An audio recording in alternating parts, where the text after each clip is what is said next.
Alam nyo ba mga paps, may naging kausap akong kababayan noong isang araw dito sa South Korea. At ang pinag-usapan namin ay tungkol lang naman sa buhay sa Pilipinas ngayon.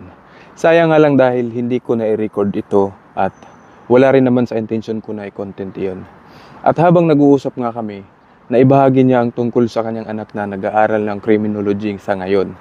Gusto ko lang din magbahagi ng opinion tungkol dito dahil ayon nga sa kanya, kahit criminology ang ginuhang kurso ng anak niya pero ayaw niyang maging pulis ito dahil sabi pa nga niya, hindi na daw nire-respeto ng mga tao ang mga pulis, ang mga naka-uniforme. Totoo naman, di ba?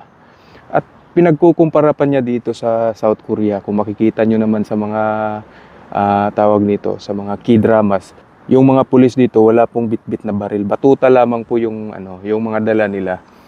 Pero ang taas po ng respeto ng mga tao, kahit naman hindi mga pulis, pero kumbaga pagdating sa respeto, lalo na sa mga matatanda, may pagkukumpara mo talaga ito sa Pilipinas, 'di ba?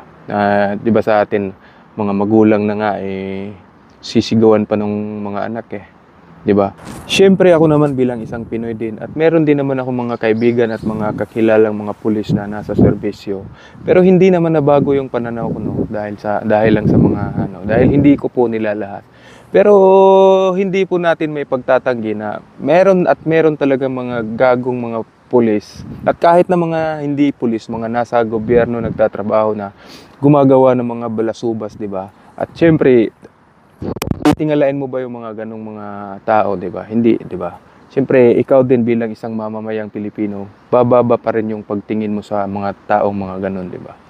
At sa dami-rami nga naman ng mga naturingang mga peacekeepers ng bayan, 'di ba? Pero sila pa yung naging pasimuno ng mga kabulustogang nagaganap sa bayan, 'di ba? Mabuti na lang rin talaga at mga mababait at mga matitinong tao yung mga kaibigan. Pero hindi rin natin masisisi ang mga mamamayang Pilipino kung gano'n na lang ang kanilang paniniwala, 'di ba? Isang malaking impluwensya rin talaga yung media, 'di ba? Lalong-lalo na nung kapanahunan pa noong araw na wala pang social media, 'di ba?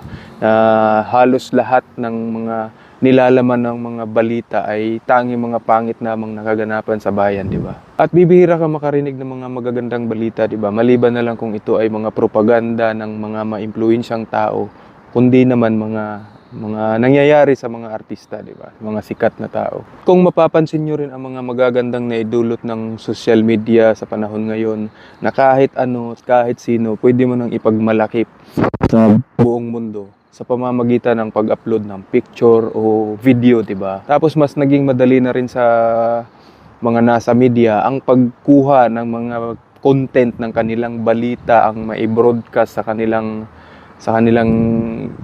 news, 'di ba? Sa news site nila. Dahil available na po ito at napakadali lang po nitong kunin sa pamamagitan ng pag-download lamang ng video, 'di ba? Tapos lalagyan lang nila ng credit to the uploader, 'di ba? Subalit ganun pa rin at kung ipagkukumpara natin, majority pa rin ng mga nilalaman ng kanilang mga balita ay ang mga hindi magagandang kaganapan sa bayan.